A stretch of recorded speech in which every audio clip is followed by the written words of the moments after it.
इस लेक्चर के अंदर हम इंडियन जुडिशरी का कॉन्स्टिट्यूशनल पर्सपेक्टिव डिस्कस करेंगे। मतलब कि हमारे कॉन्स्टिट्यूशन के अंदर किस तरीके से जो इंडियन जुडिशरी है उसका स्ट्रक्चर डिफाइन किया गया है। उसी के साथ साथ कॉन्स्टिट्यूशन के अंदर कौन से ऐसे प्रिंसिपल्स हैं जिनके बेसिस के ऊपर जुडिशरी काम करेगी। तो जब मैं इंडियन जुडिशरी की बात करता हूं, आपको पता ही होगा, जैसे इंडियन जुडिशरी के अंदर सुप्रीम कोर्ट आता है, उसके बाद हाई कोर्ट्स आते हैं, फिर सबऑर्डिनेट कोर्ट्स आते हैं। तो इस तरीके से हम इंडियन जुडिशरी का कॉन्स्टिट्यूशनल पर्सपेक्टिव डिस्कस करने की कोशिश करेंगे। सबसे पहले आइए देखते हैं structure of Indian judiciary according to constitution. मतलब कि कॉन्स्टिट्यूशन के अकॉर्डिंगली क्या स्ट्रक्चर डिफाइन किया गया है इंडियन जुडिशरी का, मतलब कॉन्स्टिट्यूशन के अंदर इंडियन जुडिशरी का क्या स्ट्रक्चर दिया गया है। तो सबसे पहले हमारे पास आता है supreme court of India. Supreme court of India जो है आर्टिकल 124 से लेके 147 तक, मतलब कि आर्टिकल 124 से लेके आर्टिकल 147 तक ये जो आर्टिकल्स हैं ये सुप्रीम कोर्ट के रिलेटेड जितने भी प्रोविजंस हैं उसके साथ डील करते हैं। तो आर्टिकल 124 से लेके आर्टिकल 147 तक सुप्रीम कोर्ट ऑफ इंडिया के प्रोविजंस आते हैं। सुप्रीम कोर्ट ऑफ इंडिया जो है ये एक एपेक्स जुडिशियल अथॉरिटी है। मतलब कि सुप्रीम कोर्ट ऑफ इंडिया को एपेक्स कोर्ट भी कहा जाता है क्योंकि सुप्रीम कोर्ट ऑफ इंडिया सबसे टॉप पे आता है। उसी के साथ साथ सुप्रीम कोर्ट ऑफ इंडिया को गार्जियन ऑफ कॉन्स्टिट्यूशन भी कहा जाता है। ये कहा जाता है कि कॉन्स्टिट्यूशन को प्रोटेक्ट करने का काम जो है वो सुप्रीम कोर्ट का है। तो अगर कोई कॉन्स्टिट्यूशन को वायलेट करता है तो सुप्रीम कोर्ट का ये काम है कि कॉन्स्टिट्यूशन को प्रोटेक्ट किया जाए। सुप्रीम कोर्ट ऑफ इंडिया जो है वो 28 जनवरी 1950 को इस्टेब्लिश किया गया था। मतलब 28 जनवरी को ऑफिशियली इसकी इनॉग्रेशन की गई थी और इसने फेडरल कोर्ट ऑफ इंडिया को रिप्लेस किया। मतलब कि पहले भारत के अंदर 28 जनवरी 1950 से पहले जो है फेडरल कोर्ट ऑफ इंडिया हुआ करता था, लेकिन 28 जनवरी 1950 को क्या हुआ, सुप्रीम कोर्ट ऑफ इंडिया को इस्टेब्लिश किया गया। सुप्रीम कोर्ट ऑफ इंडिया की जब मैं कंपोजिशन की बात करता हूं, मतलब इसके अंदर कितने जजेस आते हैं वो सब हम कंपोजिशन के अंदर देखते हैं। तो सुप्रीम कोर्ट के अंदर हम देखते हैं कि एक चीफ जस्टिस ऑफ इंडिया आता है, 1 chief justice of India plus up to 34 other जजेस। मतलब कि 34 तक बाकी जजेस जो है वो सुप्रीम कोर्ट के अंदर आते हैं। और आर्टिकल 124 क्लॉज 1 के अंदर ये प्रोविजन दिया गया है कि कितने जजेस होंगे सुप्रीम कोर्ट के अंदर। तो सुप्रीम कोर्ट ऑफ इंडिया के अंदर जो है एक चीफ जस्टिस ऑफ इंडिया आता है और 34 जज, मतलब 34 तक, 34 से कम भी हो सकते हैं। तो बेसिकली 34 जजेस तक जो है वो सुप्रीम कोर्ट ऑफ इंडिया के अंदर आते हैं।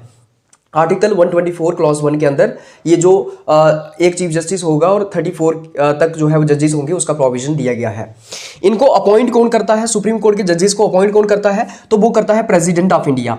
किसकी रिकमेंडेशंस के ऊपर, कोलेजियम सिस्टम की रिकमेंडेशंस के ऊपर।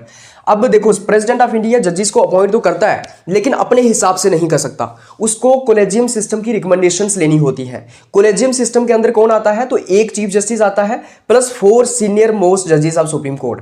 तो ये जो 34 जजेस है ना, इसमें से 4 सबसे सीनियर वाले जज, मतलब 4 सबसे सीनियर जज और एक chief justice of India, total 5 लोग जो है वो कोलेजियम सिस्टम के अंदर होते हैं। और ये 5 लोग जो है वो प्रेसिडेंट ऑफ इंडिया को रिकमेंडेशंस देते हैं कि इस बंदे को जज अपॉइंट कर दिया जाए और फिर प्रेसिडेंट ऑफ इंडिया जो है उस बंदे को जज अपॉइंट कर देता है। अगर मैं रिटायरमेंट की बात करूं कि जजेस की रिटायरमेंट कब होती है, तो 65 ईयर्स की एज में जो है वो सुप्रीम कोर्ट ऑफ इंडिया के जजेस की रिटायरमेंट होती है। तो अगर 65 ईयर्स की एज हो जाती है सुप्रीम कोर्ट किसी जज की तो उसको रिटायर कर दिया जाता है। ये जो रिटायरमेंट का प्रोविजन है ये भी आर्टिकल 124 के अंदर दिया गया है, ये आपको याद रखना है। उसी के साथ साथ मैं आपको ये बता दूं, ये लेक्चर जो है बड़ा फैक्चुअल रहने वाला है, इसमें कई सारे आर्टिकल्स को डिस्कस किया जाएगा। लेकिन इसका मतलब ये नहीं है कि आप इसको स्किप करके चले जाएंगे, मतलब कि आपके कॉलेज के एग्जाम है तो आप इस लेक्चर को देखेंगे नहीं।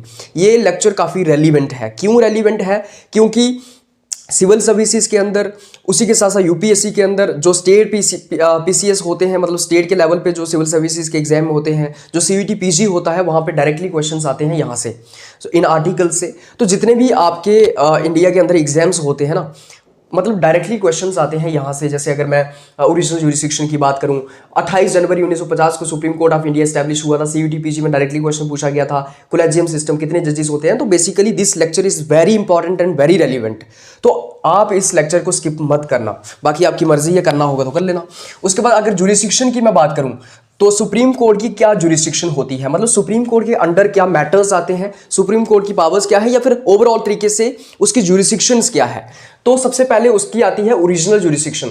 ओरिजिनल जुरिस्डिक्शन जो है वो आर्टिकल 131 के अंडर प्रोवाइड की गई है। तो ओरिजिनल जुरिस्डिक्शन जो है वो एक्सक्लूसिव जुरिस्डिक्शन है सुप्रीम कोर्ट की, मतलब कि ये सुप्रीम कोर्ट की ही जुरिस्डिक्शन है। हाई कोर्ट या बाकी कोर्ट्स जो है इस ओरिजिनल जुरिस्डिक्शन को यूज नहीं कर सकते हैं।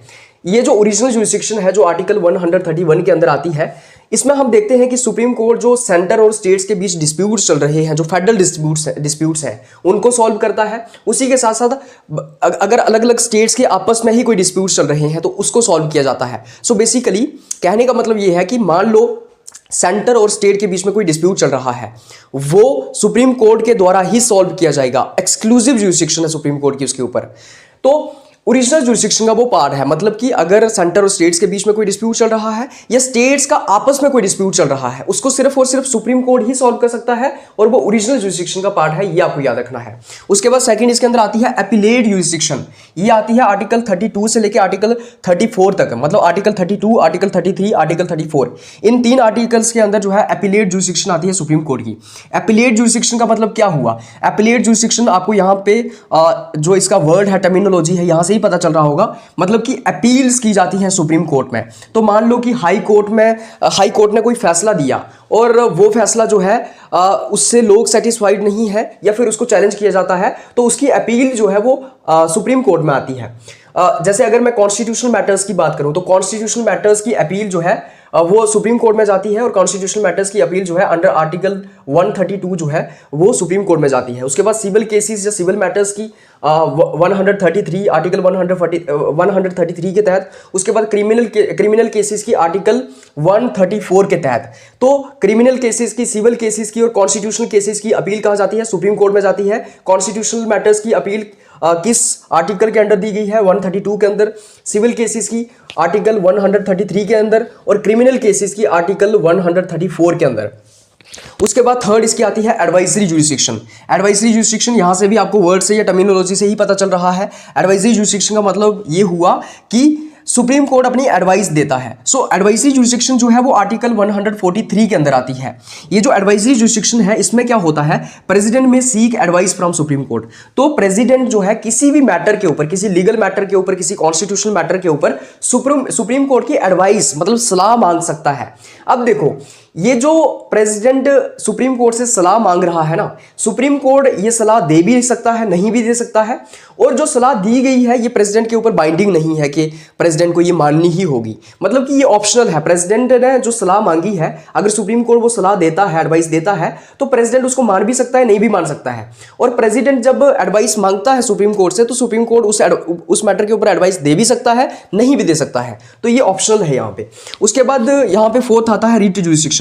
तो सुप्रीम कोर्ट की एक रिट जुरिस्डिक्शन होती है, आर्टिकल 32 के अंडर ये आती है। तो सुप्रीम कोर्ट जो है वो 5 तरह की रिट्स इशू करता है। बेसिकली आपके फंडामेंटल राइट्स अगर कहीं पे वायलेट हो रहे हैं तो उस केस में जो है वो 5 तरह की रिट्स इशू की जाती है आर्टिकल 32 के तहत। अब ये 5 तरह की रिट्स कौन सी होती हैं ये आपको कमेंट सेक्शन में बताना है, मतलब थोड़ी सी मेहनत आपने खुद से करनी है, मुझे बताना है कि 5 तरह की रिट जुरिस्डिक्शंस कौन सी होती हैं।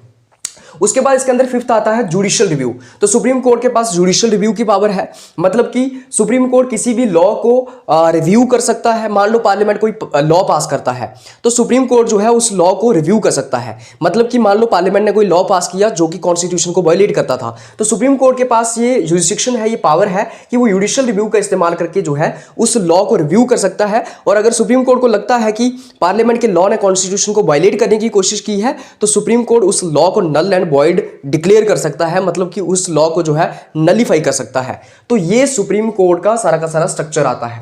उसके बाद हम सेकंड हाई कोर्ट्स डिस्कस करते हैं। हाई कोर्ट्स जो है वो आर्टिकल 214 से लेके आर्टिकल 231 तक आते हैं, मतलब हाई कोर्ट्स के रिलेटेड जितने भी प्रोविजंस हैं वो आर्टिकल 214 से लेके 231 तक आते हैं। देखो, हाई कोर्ट्स जो हैं वो हमारी स्टेट्स के अंदर इस्टेब्लिश होते हैं, अलग अलग स्टेट्स के अंदर। और आपको ये भी याद रखना है कि 2 स्टेट्स का एक कॉमन हाई कोर्ट भी हो सकता है, राइट। मतलब 2 स्टेट्स का एक कॉमन हाई कोर्ट भी हो सकता है। उसके बाद अगर मैं हाई कोर्ट्स की बात करूं, highest judicial authority in state, मतलब कि एक स्टेट के अंदर हाईएस्ट जुडिशियल अथॉरिटी होती है हाई कोर्ट्स। बाकी जो सबऑर्डिनेट कोर्ट्स हैं, जो डिस्ट्रिक्ट कोर्ट्स हैं, वो हाई कोर्ट के अंडर आते हैं। At present 25 high courts in India. अगर आज की मैं बात करूं तो भारत के अंदर 25 हाई कोर्ट्स हैं। तो मैंने आपको बताया ना कि 2 स्टेट्स का एक हाई कोर्ट भी हो सकता है, तो हमारी टोटल जो है वो 28 स्टेट्स हैं, तो 25 हाई कोर्ट्स हैं। तो इसका मतलब ये है कि कुछ स्टेट्स के जो हैं वो कॉमन हाई कोर्ट्स भी हैं। उसके बाद अगर मैं कंपोजिशन की बात करूं कि कितने जजेस आते हैं हाई कोर्ट्स के अंदर, कैसे चीफ जस्टिस को अपॉइंट किया जाता है, ये सब। तो चीफ जस्टिस एक चीफ जस्टिस आता है हाई कोर्ट के अंदर, राइट, एक चीफ जस्टिस एक चीफ जस्टिस आता है हाई कोर्ट के अंदर, जिसको प्रेसिडेंट के द्वारा अपॉइंट किया जाता है on the recommendations of governor of respective state under article 217। So basically high courts के अंदर एक चीफ जस्टिस होता है, एक हाई कोर्ट के अंदर एक चीफ जस्टिस होता है, जिसको कि प्रेसिडेंट ऑफ इंडिया के द्वारा ही अपॉइंट किया जाता है, लेकिन जो उस स्टेट का गवर्नर है उसकी रिकमेंडेशंस के बेसिस के ऊपर, मतलब कि अगर चीफ जस्टिस को अपॉइंट करना है हाई कोर्ट के अंदर तो प्रेसिडेंट ऑफ इंडिया जो है वो किसकी, गवर्नर की सलाह लेगा, गवर्नर की रिकमेंडेशंस के बेसिस के ऊपर चीफ जस्टिस को अपॉइंट करेगा, राइट। फॉर एग्जांपल अगर मैं गुजरात की बात करूं, गुजरात के अंदर अगर किसी एक चीफ जस्टिस को अपॉइंट करना है हाई कोर्ट के अंदर तो प्रेसिडेंट ऑफ इंडिया करेगा, लेकिन रिकमेंडेशंस किसकी होंगी, गुजरात के गवर्नर की होंगी।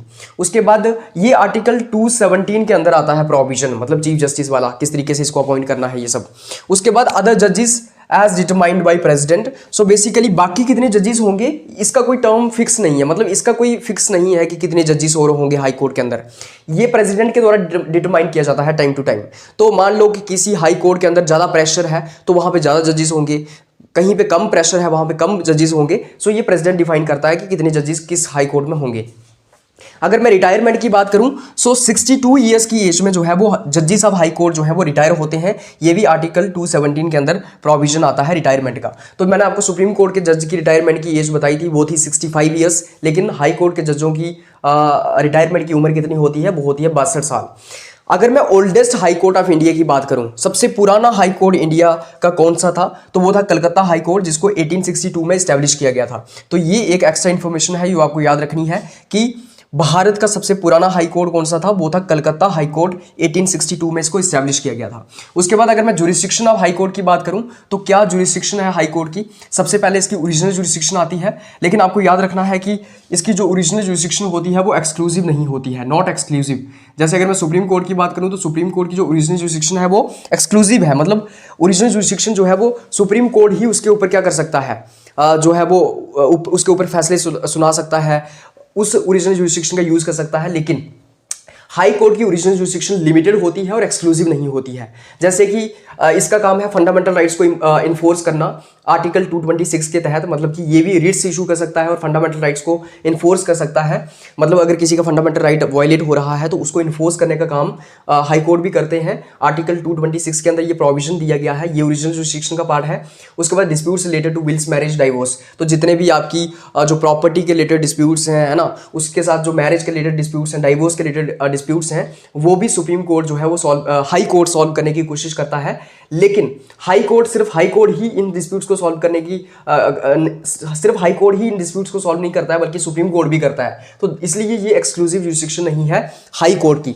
जैसे कि फेडरल डिस्प्यूट्स को सॉल्व करना ये सुप्रीम कोर्ट की ओरिजिनल और एक्सक्लूसिव जुरिस्डिक्शन है और कोई नहीं कर सकता। सेंटर और स्टेट का डिस्प्यूट सॉल्व सिर्फ सुप्रीम कोर्ट कर सकता है। लेकिन जो ओरिजिनल जुरिस्डिक्शन हाई कोर्ट की है वो एक्सक्लूसिव नहीं है, उसके ऊपर जो है वो सुप्रीम कोर्ट भी अपने फैसले सुना सकता है। उसके बाद सेकंड इसके अंदर आती है अपीलेट जुरिस्डिक्शन। इसका मतलब यही हुआ कि नीचे से अपील जाती है हाई कोर्ट के अंदर, तो हाई कोर्ट जो है वो अपील्स हियर करता है कहाँ से, सबऑर्डिनेट कोर्ट से। मतलब जितनी भी सबऑर्डिनेट कोर्ट से अपील्स गई हैं वो हाई कोर्ट में जाती हैं और हाई कोर्ट उन अपील्स को सुनता है। तो कई सारे सिविल मैटर्स के रिलेटेड जो है वो सबऑर्डिनेट कोर्ट से अपील्स जाती हैं जिनको सुप्रीम कोर्ट जो है उनको सुनता है। उसके बाद क्रिमिनल मैटर्स के रिलेटेड कई सारी अपील्स जो है सबऑर्डिनेट कोर्ट से जाती हैं जिनको सुप्रीम कोर्ट सुनने का काम करता है। क्रिमिनल मैटर के अंदर मान लो किसी को जो है वो डेथ सेंटेंस दी गई है, राइट, तो वो बंदा जो है वो अपील कर सकता है कहाँ पे, हाई कोर्ट में जाके। सो बेसिकली जो है वो सिविल और क्रिमिनल मैटर्स के अंदर जो है अपील्स को सुनने का काम कौन करता है, वो करता है हमारा हाई कोर्ट। जितने भी सबऑर्डिनेट कोर्ट्स हैं वहाँ से अपील्स जो है वो हाई कोर्ट में जाती हैं। उसके बाद थर्ड इसके अंदर आती है रिट जुरिस्डिक्शन। ये आर्टिकल 226 के तहत आती है, मतलब आर्टिकल 226 के अंडर आती है। रिट जुरिस्डिक्शन के अंदर क्या होता है कि सुप्रीम कोर्ट क्या करता है, फंडामेंटल राइट्स को इन्फोर्स करने का काम करता है और लीगल राइट्स को भी इन्फोर्स करने का काम करता है। So basically high court writs issue कर सकता है अगर किसी के फंडामेंटल राइट्स वायलेट हो रहे हैं या फिर किसी के लीगल राइट्स भी वायलेट हो रहे हैं, तो सुप्रीम कोर्ट क्या कर सकता है, रिट्स को इशू कर सकता है। सो यहां पे हमें क्या देखने को मिल रहा है, हमें यहां पे देखने को मिल रहा है कि जो इसकी रिट जुरिस्डिक्शन है ना वो ब्रॉडर है as compare to the writ jurisdiction of supreme court. How, because supreme court सिर्फ रिट तभी इशू कर सकता है अगर फंडामेंटल राइट्स वायलेट होते हैं, लेकिन हाई कोर्ट रिट तभी भी इशू कर सकता है जब लीगल राइट्स वायलेट होते हैं। तो इसीलिए जो हाई कोर्ट है उसकी जो रिट जुरिस्डिक्शन है वो ब्रॉडर है as compare to supreme court. उसके बाद फोर्थ इसके अंदर आती है सुपरवाइजरी जुरिस्डिक्शन, जो कि आर्टिकल 227 के अंदर प्रोवाइड की गई है। सुपरवाइजरी जुरिस्डिक्शन के अंदर क्या होता है, जितने भी सबऑर्डिनेट कोर्ट्स हैं, जितने भी ट्रिब्यूनल्स हैं, उनको सुपरवाइज करने का काम करता है कौन करता है, हाई कोर्ट करता है। तो जितने भी सबऑर्डिनेट कोर्ट्स या फिर ट्रिब्यूनल्स आते हैं हाई कोर्ट के अंडर, हाई कोर्ट की जुरिस्डिक्शन में, उनको सुपरवाइज करने का, उनको कंट्रोल करने का काम कौन करता है, हाई कोर्ट करता है। तो जितने भी डिस्ट्रिक्ट कोर्ट्स हैं, ट्रिब्यूनल्स जो हैं, वो सारे के सारे किसके कंट्रोल में आते हैं, हाई कोर्ट के कंट्रोल में आते हैं। वो हाई कोर्ट की एक सुपरवाइजरी जुरिस्डिक्शन है कि वो सारे सबऑर्डिनेट कोर्ट्स और ट्रिब्यूनल्स को सुपरवाइज करेगा जो उसकी जुरिस्डिक्शन में आते हैं, मतलब एक स्टेट के अंडर आते हैं। ये आर्टिकल 227 के अंदर जो है प्रोविजन दिया गया है। उसके बाद हम थर्ड डिस्कस करते हैं सबऑर्डिनेट कोर्ट्स के बारे में। जो सबऑर्डिनेट कोर्ट्स हैं ये आर्टिकल 233 से लेके आर्टिकल 237 के बीच में आते हैं। मतलब सबऑर्डिनेट कोर्ट्स के रिलेटेड प्रोविजंस जो हैं वो आर्टिकल 233 से लेके आर्टिकल 237 के बीच में आते हैं। ये जो सबऑर्डिनेट कोर्ट्स हैं ये हाई कोर्ट्स के अंडर काम करते हैं। ये बैकबोन होते हैं जुडिशियल सिस्टम की, मतलब इंडियन जुडिशियल सिस्टम जो है उसकी बैकबोन है सबऑर्डिनेट कोर्ट्स, रीढ़ की हड्डी है, क्योंकि ये बल्क ऑफ केसेस को हैंडल करते हैं। मतलब कि भारत के अंदर कई सारे केसेस जो हैं वो सबऑर्डिनेट कोर्ट्स के द्वारा ही हैंडल किए जाते हैं। टाइप्स ऑफ सबऑर्डिनेट कोर्ट्स की अगर मैं बात करूं तो कितने प्रकार के सबऑर्डिनेट कोर्ट्स हमारे पास होते हैं, तो सबसे पहले यहाँ पे आते हैं डिस्ट्रिक्ट कोर्ट्स। ये जो डिस्ट्रिक्ट कोर्ट्स होते हैं ये बेसिकली सिविल केसेस को हैंडल करने का काम करते हैं। सिविल केसेस मतलब cases related to contract, contract के रिलेटेड कोई केस है, या फिर प्रॉपर्टी के रिलेटेड कोई केस है, या फिर फैमिली लॉ के रिलेटेड कोई केस है, तो उनको हैंडल करने का काम करते हैं। किसी के घर में झगड़ा हो गया है, डोमेस्टिक वायलेंस हो गई है, या फिर प्रॉपर्टी के रिलेटेड कोई केस है, या फिर कॉन्ट्रैक्ट के रिलेटेड कोई केस है, उसको जो है वो डिस्ट्रिक्ट कोर्ट्स हैंडल करने का काम करते हैं। ये क्रिमिनल केसेस को हैंडल नहीं करते हैं, मतलब कि किसी ने अगर किसी का मर्डर किया है या रेप किया है उसको ये हैंडल नहीं करते हैं। इनके जो जजेस होते हैं उनको गवर्नर के द्वारा अपॉइंट किया जाता है, मतलब कि जो स्टेट का गवर्नर होगा उसके द्वारा अपॉइंट किया जाएगा। फॉर एग्जाम्पल अगर जम्मू एंड कश्मीर के अंदर कोई सबऑर्डिनेट कोर्ट है, जम्मू एंड कश्मीर के अंदर कोई डिस्ट्रिक्ट कोर्ट है, तो उसके जज को अपॉइंट कौन करेगा, गवर्नर करेगा जम्मू एंड कश्मीर का। किसकी कंसल्टेशन में, हाई कोर्ट्स की कंसल्टेशन में। तो हाई कोर्ट्स की कंसल्टेशन में, मतलब हाई कोर्ट से बातचीत करके जो है डिस्ट्रिक्ट कोर्ट के जजेस को अपॉइंट किया जाता है। उसके बाद सेकंड हमारे पास आते हैं सेशन कोर्ट्स। ये जो सेशन कोर्ट्स होते हैं ये क्रिमिनल केसेस को हैंडल करने का काम करते हैं। क्रिमिनल केसेस मतलब मर्डर के रिलेटेड कोई केस हो गया, रेप के रिलेटेड कोई केस है, या फिर कोई ऐसे अपराध जिसके अंदर जो है डेथ पनिशमेंट है, या फिर लाइफ इंप्रिजनमेंट है, या फिर पूरी उम्र के लिए कैद है, तो उनको उन केसेस को हैंडल करने का काम कौन करता है, सेशन कोर्ट्स करते हैं। सो बेसिकली क्रिमिनल केसेस को हैंडल करने का काम किसका होता है, सेशन कोर्ट्स का होता है। उसके बाद हमारे पास थर्ड आते हैं मैजिस्ट्रेट कोर्ट्स। मैजिस्ट्रेट कोर्ट्स जो होते हैं इनको हम दो तरीके से डिवाइड करते हैं। एक आते हैं फर्स्ट क्लास मैजिस्ट्रेट्स, और सेकेंडली आते हैं सेकेंड क्लास मैजिस्ट्रेट्स। तो जो मैजिस्ट्रेट कोर्ट्स होते हैं इनको हम दो तरीके से डिवाइड करते हैं। पहला आता है फर्स्ट क्लास मैजिस्ट्रेट्स और दूसरा आता है सेकंड क्लास मैजिस्ट्रेट्स। जो फर्स्ट क्लास मैजिस्ट्रेट्स होता है वो 3 साल की सजा सुना सकता है, यहाँ पे 3 साल तक की सजा दी जा सकती है। और सेकंड क्लास मैजिस्ट्रेट्स जो होते हैं वो जो है वो आपको 1 साल तक की जो है वो सजा दे सकते हैं, मतलब 1 साल तक की ही पनिशमेंट ये दे सकते हैं। उसके बाद फोर्थ यहाँ पे आता है कोर्ट्स ऑफ स्मॉल केसेस या फिर स्मॉल कॉजेस। तो बेसिकली कुछ ऐसे कोर्ट्स इस्टेब्लिश किए जाते हैं जो कि स्मॉल केसेस को देखने का काम करते हैं, जो माइनर सिविल डिस्प्यूट्स हैं, छोटे छोटे केसेस जो हैं, स्पेशली वो केस जिसके अंदर कोई कंपनसेशन डिमांड किया गया है, मुआवजा डिमांड किया गया है, कोई मॉनेटरी क्लेम किया गया है, तो उसके रिलेटेड जो केसेस हैं वो स्मॉल कोर्ट्स के द्वारा इन कोर्ट्स के द्वारा हैंडल किए जाते हैं, कोर्ट्स ऑफ स्मॉल केसेस। उसके बाद additional features of subordinate courts. अच्छा, और कुछ कोर्ट्स इस्टेब्लिश किए गए हैं, जैसे कि फॉर एग्जांपल अगर मैं लोक अदालत की बात करूं तो लोक अदालत जो है इनको जो है वो लीगल सर्विसेज अथॉरिटीज एक्ट 1987 के तहत इस्टेब्लिश किया गया था। लोक अदालत के अंदर क्या होता है, बेसिकली लोक अदालत के अंदर क्या होता है कि बातचीत से कंप्रोमाइज करके जो है वो डिस्प्यूट को सॉल्व किया जाता है। तो दोनों पार्टीज को बुलाया जाता है, मतलब कि दोनों के बीच कोई डिस्प्यूट अगर चल रहा है तो दोनों पार्टीज को बुलाया जाएगा और बातचीत से कंप्रोमाइज करके वहीं पे केस को सॉल्व कर दिया जाएगा, मतलब कि वो केस आगे डिस्ट्रिक्ट कोर्ट में जाए ही ना। तो बेसिकली लोक अदालत के अंदर क्या किया जाता है, कंप्रोमाइज करके बातचीत करके दोनों पार्टीज को बुला के जो है वहीं पे केस को सॉल्व कर दिया जाता है। ये जो लोक अदालत हैं इनको इस्टेब्लिश किया गया था लीगल सर्विसेज अथॉरिटीज एक्ट 1987 में। क्यों इस्टेब्लिश किया गया था, क्योंकि काफ़ी ज़्यादा लोड है, कहाँ पे क्या बोलते कोर्ट्स में काफ़ी ज़्यादा लोड है केसेस का, तो इसलिए कि लोक अदालत के अंदर ही केसेस को बातचीत से सॉल्व किया जाए ताकि कोर्ट्स के ऊपर लोड कम हो। उसके बाद फैमिली कोर्ट्स भी स्टैब्लिश किए गए हैं। फैमिली कोर्ट्स जो होते हैं ये मैरिज के रिलेटेड डिस्प्यूट्स को देखते हैं, डाइवोर्स के रिलेटेड डिस्प्यूट्स को देखते हैं, या चाइल्ड कस्टडी के रिलेटेड डिस्प्यूट्स को देखते हैं। तो जितने भी शादी ब्याह के मसले होते हैं, डाइवोर्स के रिलेटेड के मसले होते हैं, या फिर चाइल्ड कस्टडी के मसले होते हैं, दोनों पेरेंट्स जो है अलग हो गए हैं, उनका डाइवोर्स हो गया है, बाप कह रहा है कि बच्चा मेरे पास रहना चाहिए, माँ कह रही है मेरे पास रहना चाहिए, तो उन कोर्ट्स को फैमिली कोर्ट्स देखते हैं। इन फैमिली कोर्ट्स को भी इसलिए ही स्टैब्लिश किया गया था ताकि बाकी कोर्ट्स के ऊपर प्रेशर कम हो और मैरिज, डाइवोर्स और चाइल्ड कस्टडी जैसे मसले जो हैं वो फैमिली कोर्ट्स ही सॉल्व कर देते हैं। उसके बाद थर्ड हमारे पास आते हैं फास्ट ट्रैक कोर्ट्स। देखो फास्ट ट्रैक कोर्ट्स जो है ना, इनको इसलिए स्टैब्लिश किया गया था ताकि जो पेंडिंग केसेस हैं, जो बहुत सारे केसेस पेंडिंग हैं, उनको जल्दी जो है वो सॉल्व किया जाए। तो जो हमारे क्राइम के रिलेटेड मसले हैं, मतलब क्रिमिनल केसेस जो हैं, जो रेप के रिलेटेड कोई मसला है या फिर कोई करप्शन के रिलेटेड कोई डिस्प्यूट है या मैटर है, तो उनको सॉल्व करने का काम कौन करता है? फास्ट ट्रैक कोर्ट्स करते हैं। तो फास्ट ट्रैक कोर्ट्स इसलिए स्टैब्लिश किए गए थे ताकि जो केसेस पेंडिंग हैं उनको जल्दी से सॉल्व किया जाए, और पर्टिकुलरली जो क्राइम मैटर्स हैं, जो रेप के रिलेटेड मैटर्स हैं, जो करप्शन के रिलेटेड मैटर्स हैं, उनको जो है वो जल्दी से सॉल्व किया जाए। उसके बाद हम डिस्कस करते हैं principles governing Indian judiciary as per Indian constitution. मतलब कि कौन से ऐसे इंडियन कॉन्स्टिट्यूशन के अंदर प्रिंसिपल्स दिए हुए हैं जिससे इंडियन जुडिशरी को गवर्न किया जाएगा। सो बेसिकली हमारे कॉन्स्टिट्यूशन के अंदर कुछ प्रिंसिपल्स दिए गए हैं जिनके अकॉर्डिंगली जो है वो इंडियन जुडिशरी काम करने का काम करेगी। सो बेसिकली सबसे पहले आता है रूल ऑफ लॉ। तो सबसे पहले ये कहा गया है कि इस देश में कानून का राज होगा, राइट, रूल ऑफ लॉ होगा, कोई भी कानून से ऊपर नहीं है, कोई भी इंस्टीट्यूशन, कोई भी आर्गन जो है वो कानून से ऊपर नहीं है। तो इस देश में कानून का राज है और हर कोई कानून के नीचे है। चाहे मैं जुडिशरी की बात करूं, चाहे मैं एग्जीक्यूटिव की बात करूं, चाहे मैं लेजिस्लेचर की बात करूं, सुप्रीम कोर्ट, हाई कोर्ट्स, जितने भी एसोसिएशंस हैं, पॉलिटिकल पार्टीज हैं, सारे कानून के नीचे हैं। कानून सबके ऊपर एप्लीकेबल है। सो बेसिकली संविधान का इस देश में राज है, कानून का इस देश में राज है, रूल ऑफ लॉ की यहाँ पे बात की जाती है। उसके बाद सेकंड इसके अंदर आता है independence of judiciary. So basically यहाँ पे जुडिशरी की इंडिपेंडेंस को मेंटेन रखा गया है ताकि कोई जजेस के ऊपर एक्सटर्नल प्रेशर ना हो, जजेस के ऊपर कोई इन्फ्लुएंस ना हो, सरकार का कोई इन्फ्लुएंस ना हो जजेस के ऊपर, सरकार का कोई प्रेशर ना हो जजेस के ऊपर। इसलिए जो इंडियन जुडिशरी है या फिर जो जजेस है उनकी अपॉइंटमेंट जो है वो इंडिपेंडेंट रखी गई है, पर्टिकुलरली ताकि इम्पार्शलिटी ना हो और अनबायस्ड जजमेंट्स ना हो।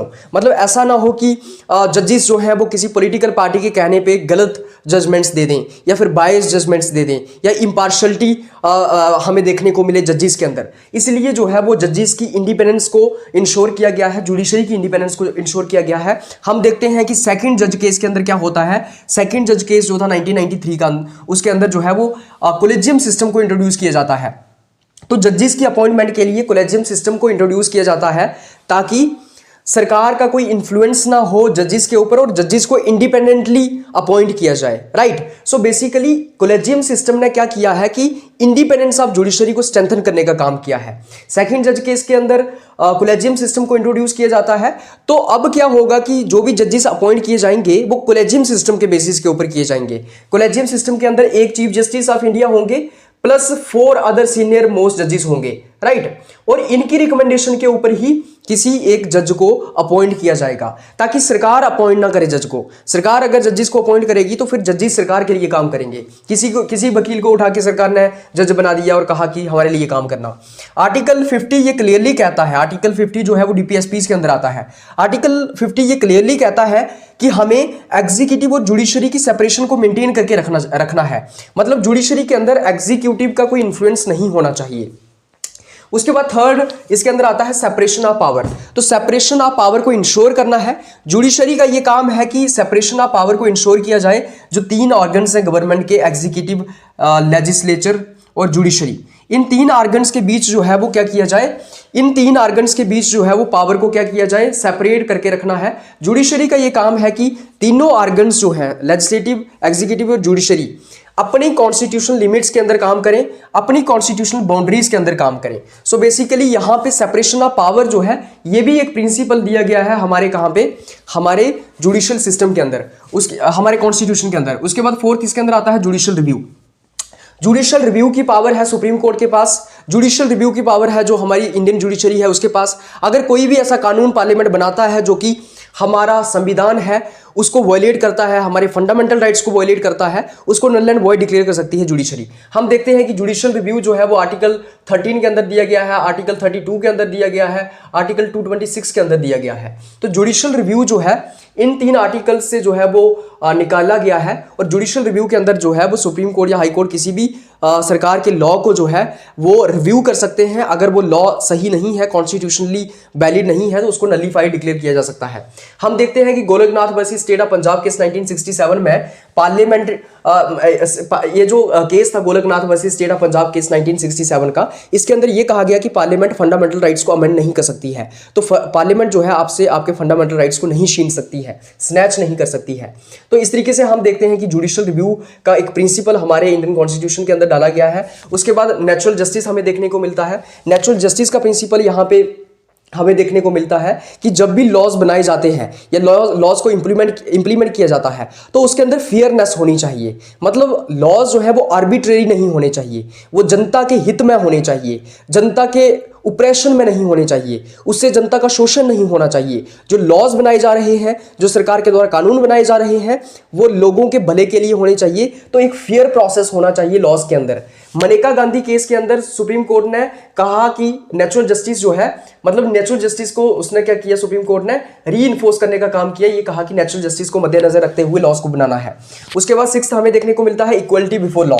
तो आर्टिकल 14 के अंदर इक्वलिटी बिफोर लॉ दिया गया है। इक्वलिटी बिफोर लॉ के अंदर ये कहा गया है कि कानून की नज़र में सब बराबर हैं।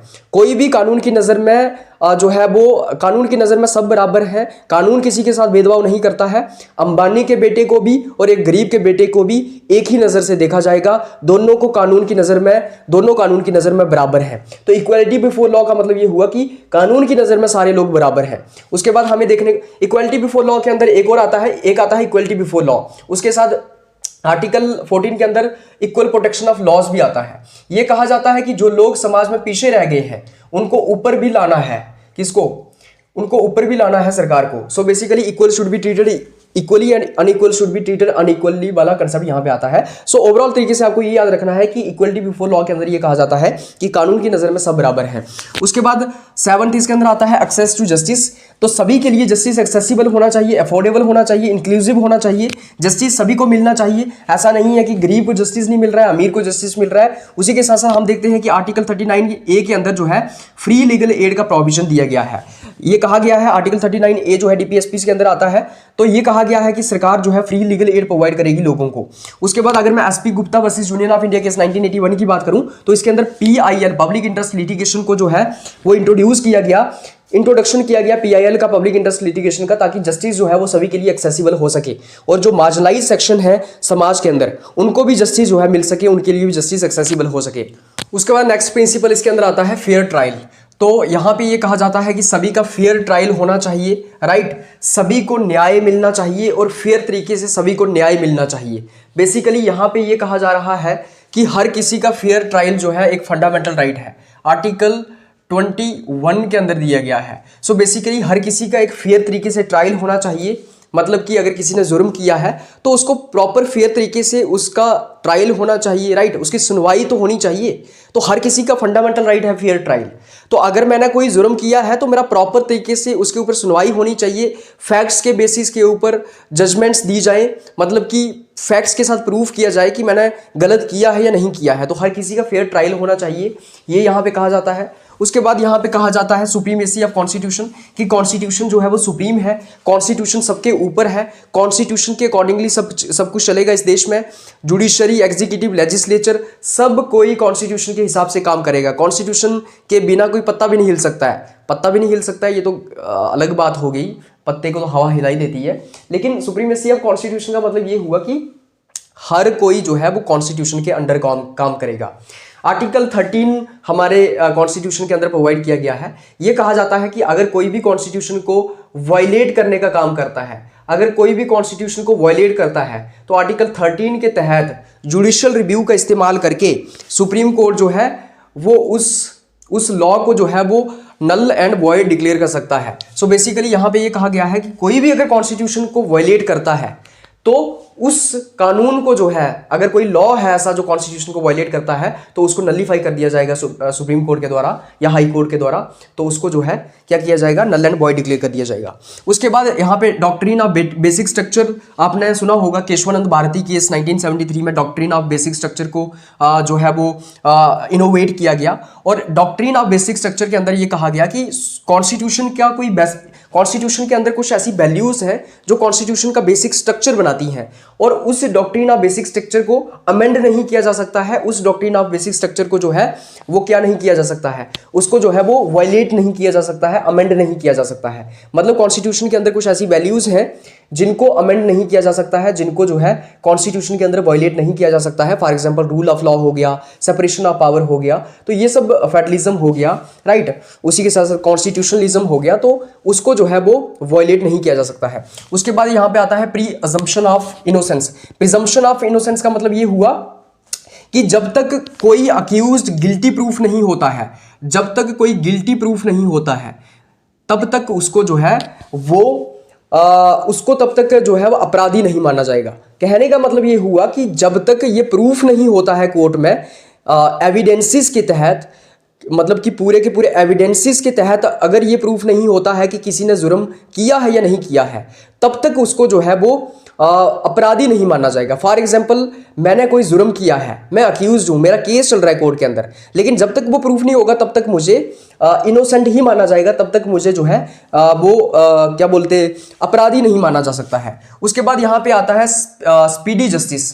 स्पीडी जस्टिस होना चाहिए सभी के पास, मतलब जस्टिस जो है वो जल्दी सबको मिलना चाहिए। आर्टिकल 21 के अंदर ये दिया गया है, मतलब ये हमारा फंडामेंटल राइट है कि सभी के पास स्पीडी जस्टिस होना चाहिए। उसी के साथ साथ हम देखते हैं कि आर्टिकल 21 के अंदर ये कहा गया है कि डिले नहीं होना चाहिए केसेस के अंदर। सो स्पीड में सभी को जस्टिस मिलना चाहिए, इसकी यहाँ पे बात की गई है। तो उसके बाद यहाँ पे आता है इम्पार्शलिटी। बेसिकली जुडिशरी को अपनी जजमेंट्स देते हुए इम्पार्शलिटी और अनबायस्डनेस को मेंटेन करना है। ऐसा नहीं है कि जुडिशरी जो है किसी के दबाव में आके जजमेंट्स देगी, मतलब प्रॉपर तरीके से इम्पार्शलिटी को मेंटेन करना है। किसी के हक में फैसला नहीं देना है, मतलब कि किसी के हक में जो है वो किसी लोभ लालच से फैसला नहीं देना है, मतलब प्रॉपर तरीके से जब प्रूफ होता है उसी तरीके से जो है वो फैसला सुनाना है। तो इम्पार्शलिटी मेंटेन करनी है। डॉक्ट्रिन ऑफ बेसिक स्ट्रक्चर आता है, मतलब कि केशवानंद भारती केस 1973 में डॉक्ट्रिन ऑफ बेसिक स्ट्रक्चर को इनोवेट किया गया था। इसके अंदर ये कहा गया कि सुप्रीम कोर्ट ने ये कहा कि कॉन्स्टिट्यूशन के अंदर कुछ वैल्यूज ऐसी हैं जिनको पार्लियामेंट अमेंड नहीं कर सकता है, पार्लियामेंट वायलेट नहीं कर सकता है। तो जैसे कि मैंने आपको बताया रूल ऑफ लॉ है, फेडरलिज्म है, उसी के साथ साथ हमारा कॉन्स्टिट्यूशनलिज्म है। उसके बाद यहाँ पे आता है जुडिशियल एक्टिविज्म। तो जुडिशरी क्या करती है, प्रोएक्टिव रोल प्ले करती है। Proactive role played by judiciary. So basically इसके अंदर क्या होता है कि जुडिशरी अपने से उठ के जो है वो किसी मैटर के ऊपर जो है सुनवाई करती है। बेसिकली अगर लेजिस्लेचर अपना काम ना करे, अगर पार्लियामेंट अपना काम ना करे और लोगों की समस्या बढ़ रही है, तो फिर जुडिशरी खुद इंटरवीन करती है और जुडिशरी खुद अपने हाथ में कमांड ले लेती है। उसके बाद अकाउंटेबिलिटी। जुडिशरी की अकाउंटेबिलिटी है कहाँ, लोगों की तरफ और उसी के साथ साथ कॉन्स्टिट्यूशन की तरफ। मतलब कि जुडिशरी जो है वो जवाबदेह है कहाँ पे, लोगों के लिए और कॉन्स्टिट्यूशन के लिए। तो कॉन्स्टिट्यूशन और लोगों के लिए अकाउंटेबिलिटी है जुडिशरी की। उसके बाद प्रोटेक्शन ऑफ फंडामेंटल राइट्स। तो जुडिशरी जो है लोगों के फंडामेंटल राइट्स को प्रोटेक्ट करने का काम करेगी। जुडिशरी जो है वो रिट इशू कर सकती है। जैसे कि अगर मैं सुप्रीम कोर्ट की बात करूं तो सुप्रीम कोर्ट में आर्टिकल 32 के अंडर जो है रिट इशूज की जा सकती हैं, और हाई कोर्ट्स में जो है आर्टिकल 226 के तहत जो है वो 5 तरह की रिट्स जो है वो इशू की जा सकती हैं। 5 रिट्स इशू की जा सकती हैं, जिसमें अगर किसी के फंडामेंटल राइट्स वायलेट होते हैं तो उनको इन्फोर्स करने का काम किया जाएगा, उनको री इन्फोर्स करने का काम किया जाएगा। इस तरीके से हम देखते हैं कि ये हमारा कॉन्स्टिट्यूशनल पर्सपेक्टिव था इंडियन जुडिशरी का। मुझे उम्मीद है कि आपको ये लेक्चर पसंद आया होगा। अगर आपको इस लेक्चर का पीडीएफ भी चाहिए तो आप इस वीडियो की डिस्क्रिप्शन में जा सकते हैं, वहां पे टेलीग्राम चैनल का लिंक दिया होगा, वहां से आप टेलीग्राम चैनल को ज्वाइन कर सकते हैं, आपको पीडीएफ मिल जाएगा। आप सब लोगों का बहुत बहुत धन्यवाद। नेक्स्ट वीडियो में हम नेक्स्ट टॉपिक को डिस्कस करेंगे। Thank you.